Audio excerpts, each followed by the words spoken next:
Sige, paalam mo sa ano mo. Kung matatawagan yung pamilya mo, Hindi kasi makapunta yung pamilya na malayo. Anong gusto mo? Nagugutom ka? Anong gusto mo? Tubig? Nagugutom ka? Ano? Bibilang ka muna namin.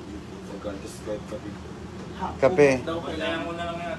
pero nga, kumot lang May 7-Eleven. yung mga personal recipe niya, yung para Alam mo, sana sinabi mo agad eh. siyang mamahawa. Nasa biyahe na kami nun eh. Alam, hindi na tayo. Baka bumili lang tayo. Bibili na lang. Ito, Divisoria. Baka may bukas. Ano po ba yung mga... Yung pong mga kumot-kumot. Divisoria na lang. Hindi ko lang, hindi po sure kung... Hindi, may night market ata. Bili tayo ng kumot. Ang night market lang hanggang 10 o'clock cut-off. May mga gilid-gilid pa. Pero may mga gilid-gilid po. Try niyo po. Pwede natin ipag-grab dito. Pwede. Pwede rin. I-grab na lang. Kung duty ko rito nga, ma. Doon na lang, no? Kung wala dyan. Kasi maabala tayo. Mm. Pag tayo babalik, yan, pulo pa tayo. Ano masasabi mo? 35,000 yan.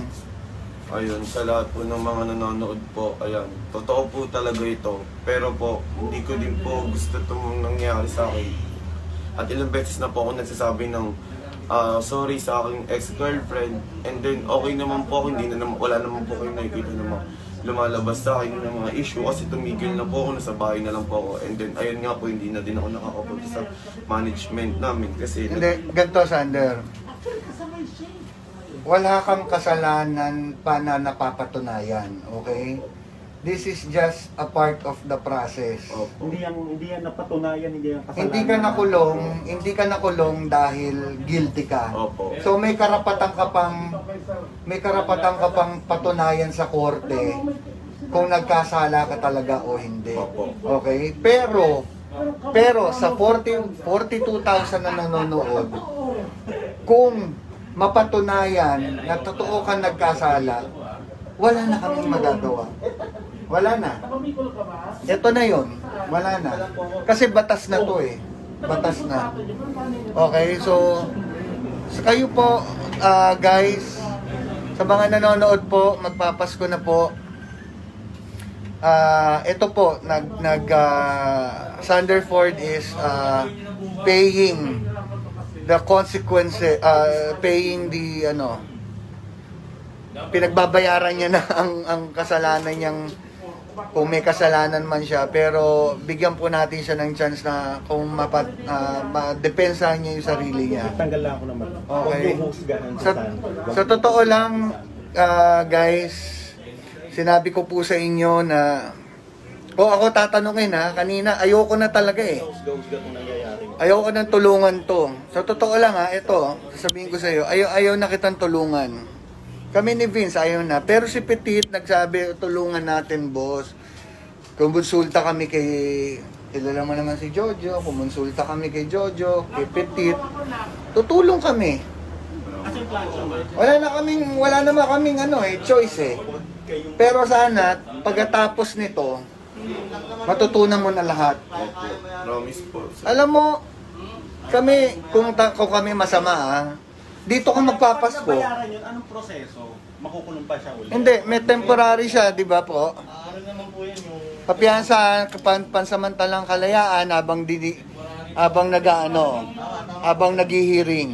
Ano katagal? Pero pag inakyat ulit yun, kuhuli na naman siya. Ano po kasi, depende po sa bill na gagamitin niya. Kunyari, kung surety, or yung cash fund, pagka binayaran niya yung buo yun, hindi siya maalam kung tatapos na yung ano. Pero yung meron tatawag na Ganun na lang. So, Gano'ng katagal ang kulong doon, sir? sa nagsasabi po na fake ito, na drama lang, ito po, hindi naman po fake ang nasa presinto, hindi po natin mapepeki ang presinto. May mga kapulisan po, nakakulong po talaga. Pinapakita po natin to para katulad ng kay Sir Rafi Tulfo, nagpunta yung staff niya dito para interviewin dahil nga may follow-up. Totoo po ito. Kung nagsasabi kayo na peke, ba't naman po namin pepekein? This is a serious matter. Photoshoot kami ngayon, nandito kami sa presinto. This is a serious matter po. Ngayon, sa nagsasabi na buti nga kay Sander, dapat lang kay Sander yan. Sa lahat naman po na napagbibintangan o may tinatawag po tayong due process. Wag po muna nating husgahan kung hindi pa napapatunayan na nagkasala. Kaya nga po tayo may husgado. Kaya po tayo may husgado para doon po natin diggin ang kaso po ni Sandra. Hindi ito prank. Okay, kami na bahala sa kila Nanay Merly. Nakakausap ko, kausap. Alam nila na pumunta kami dito. Saan ka daw hinuli? So may Pasay po, yung nol. Bakit ka nahuli doon? Kasi po, Sinet up ka? Ano po kami, May nagtimbre sa'yo kung nasan ka, no? Wala, hindi ko po alam. Bigla po sila lumapit sa akin. Sino yung sino yung TikTok mo, kakolab mo? Sila Sir Ronald. Yun, sila Sir Saka ang Ronald maganda po. dyan, dito sa Linagay, mag-isa lang siya. Halimbawa, walang halimbawa mahawa ng Oo. wala. Ayun nga, may electric pump pa niyo. Kaya po yung ano nun, yung photo. Maayos naman po yung kalagayan ni Sander dito. Nakuha ng TV. Alam nyo guys, may mga nagko-comment na positive. Pakabait ka na, kapatid. Kit, punta ka dito, Kit. Kailangan namin ng tulong.